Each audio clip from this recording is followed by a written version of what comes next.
Les hablo esta noche de la ciudad de Washington, D.C., pero no como un senador de los Estados Unidos. Primero, como alguien que nació y creció en una comunidad moldeada por los acontecimientos trágicos de nuestro hemisferio. Más de 1 millón de cubanos se vieron obligados a huir de su patria a causa de la dictadura castrista.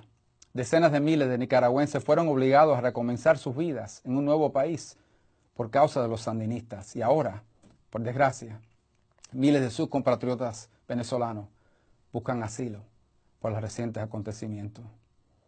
El éxodo de estas personas a Estados Unidos ha enriquecido a nuestro país y ha hecho que la ciudad de mi nacimiento y el estado que represento aquí en Washington se encuentre entre los más diversos y dinámicos del mundo entero.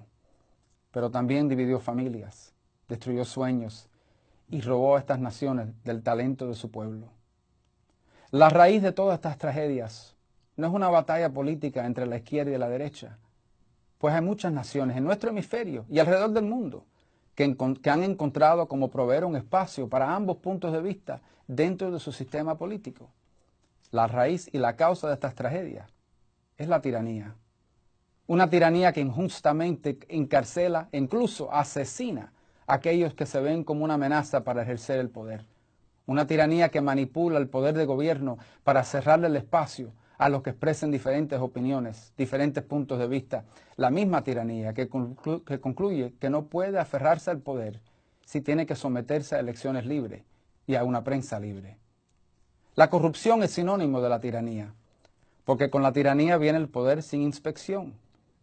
Para ponerlo en un mejor contexto, el político británico Lord Acton expresó: el poder tiende a corromper y el poder absoluto corrompe absolutamente.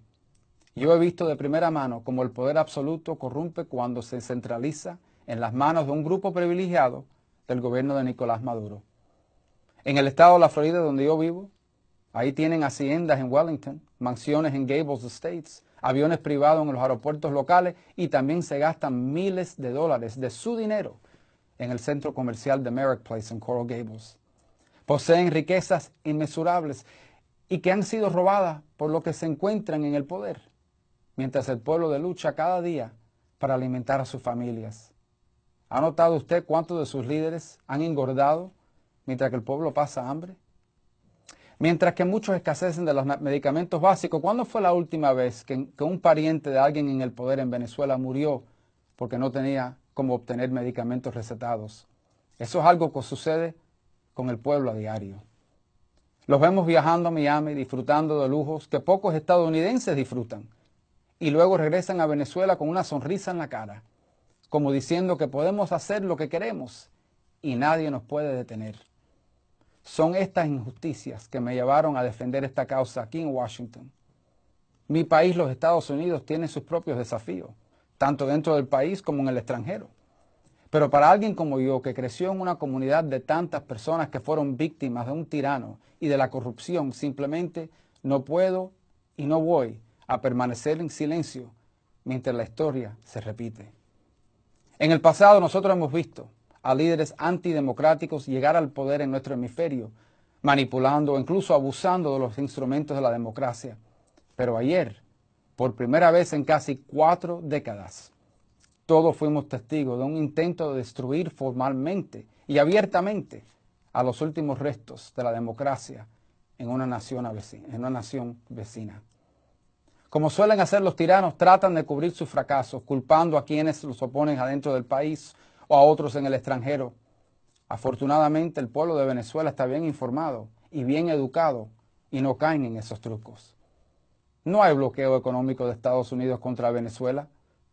Sin embargo, la economía de Venezuela, una nación rica, está en ruinas, porque el gobierno de Maduro ha regalado su petróleo y gran parte de su soberanía a Cuba.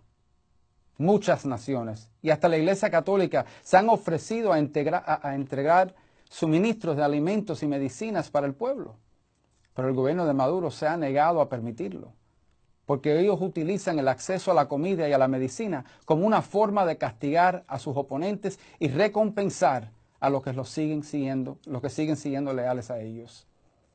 Y cada pocos meses el gobierno de Maduro vende petróleo a China o a Rusia por debajo del valor del mercado, a cambio de dinero en efectivo, Y ellos entonces en el poder toman un porcentaje de ese dinero y para ellos mismos y utilizan el resto para hacer pagos de intereses sobre la vieja deuda, por lo que pueden seguir pidiendo dinero prestado para hacer esto mismo una y otra vez. Como senador de los Estados Unidos declaro desde un principio que no es mi derecho ni mi intención intervenir en los asuntos internos de una nación soberana. Pero todas las naciones, incluso Estados Unidos, tienen el derecho de determinar con quién tenemos relaciones y cuál debe ser la entorno de esas relaciones. Por un lado, yo busco tener relaciones pacíficas y respetuosas entre los Estados Unidos y Venezuela, pero con una Venezuela representada por líderes legítimos y elegidos por su propio pueblo, no con los líderes que han tomado el poder sin el consentimiento de aquellos que pretenden representar. Para Estados Unidos o para cualquier nación, aceptar un gobierno ilegítimo que se aferra al poder mediante la intimidación y la brutalidad equivale a aprobar esas acciones, y eso sería una traición a los principios de nuestra nación y sería abandonar al pueblo valiente de Venezuela. Quiero esta noche enviar un mensaje solidario y que sepan que en esta lucha ustedes no están solos. Después del ejercicio fraudulento de las últimas noches, Perú, Chile, Colombia, Panamá, Costa Rica, México, Estados Unidos y otras naciones en todas partes del mundo se han unido para anunciar que no reconocen esta Asamblea Constituyente. Hoy mismo vimos que el presidente Trump sancionó al dictador Nicolás Maduro y en los próximos días creo con todo corazón que van a imponer aún más sanciones todavía en contra de otros individuos que se han beneficiado de la tragedia que enfrenta Venezuela como nación. Y sigue siendo mi esperanza y mi expectativa que el presidente imponga sanciones a los sectores económicos del régimen de Maduro y que lo haga de una manera que no perjudique al pueblo, sino que prevé a sus gobernantes corruptos continuar enriqueciéndose, robando las riquezas del pueblo. Y culmino con este mensaje. Como dije ya, ustedes no están solos. El tema de Venezuela es importante y se escucha aquí en Washington. En un momento de profundas divisiones en nuestra política interna, tanto en ambos partidos, demócratas y republicanos, apoyamos al pueblo de Venezuela y condenamos al gobierno de Maduro. Incluso aquí, muchos de esos que simpatizaron y defendieron al fallecido Hugo Chávez condenan a la dirección que Nicolás Maduro ha tomado al país. Al final, la salida de la tragedia no es mediante la violencia o conflicto armado. La salida para Venezuela es una elección libre, una elección justa. Si el régimen de Maduro está tan confiado del apoyo de su pueblo, ¿por qué no programar las elecciones libres y justas requeridas por su propia Constitución? ¿Por qué no someterse a una elección que reconozca el voto y los principios del pueblo? ¿Por qué no liberar a todos los presos políticos para que ellos puedan participar en un debate nacional? ¿Y por qué no reconocer el poder de una Asamblea Nacional que fue elegida directamente por su pueblo? Y para Nicolás Maduro, que estoy seguro que está viendo o va a ver este programa, el camino actual no terminará bien para usted. La diferencia entre usted y Fidel Castro en 1959 es que no queda una Unión Soviética para subsidiar a su gobierno durante los próximos 30 años. La lealtad de muchos de su alrededor depende totalmente de su capacidad para seguir proporcionándoles los privilegios que la mayoría de Venezuela ya no tiene. Cuando usted ya no pueda proporcionarle papel higiénico, pasta de diente o pan a esos que los rodean, ellos no tendrán ninguna razón para estar con usted.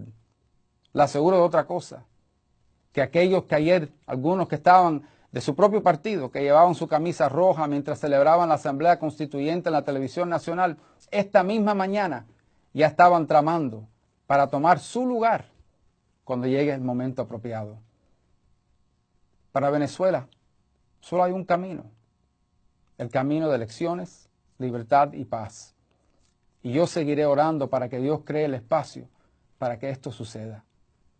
Y seguiremos apoyando el coraje de ustedes, el pueblo valiente de Venezuela. Que Dios los bendiga. Buenas noches.